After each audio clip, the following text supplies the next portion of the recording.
መሰግናለሁ ተፍዬ ነው አባት ቻው በቃ ይቅና። ምንድነው እንዴ ዛሬ እዚህ ግቢ ድረስ አንዴ እኔ ልጆች እኮ እዚህ ካሉ ብዬ እኮ። ኧረ እባክህ ልጆች በሚል ሰበብ ገብተህ ኬክ ልትበላ ነው እንጂ አትበላትም።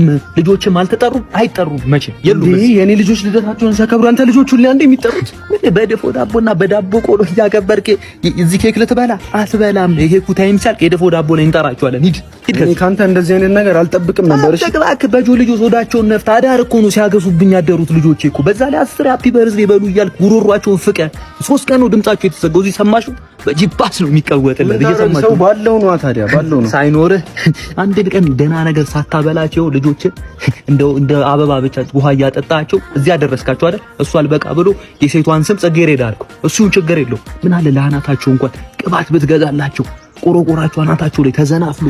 እኔ ከልጆቼ ጋር እንዳይቀላቀሉብኝ እዛው ሰብስበ ቆሮቆራቸው ፋቅላቸው ስትፈልግ አያገባኝም። አትድረሱብኝ። ታውቃለህ ባልከስር ለልጆቼ እኔ እንደማላንስ ታውቃለህ። ታዲያ ላለመክሰር እኮ ነጋዴ አፕን መጠቀም ብቻ እኮ በቂ እኮ ነው እንዴ። ምንድነው ደግሞ እሱ?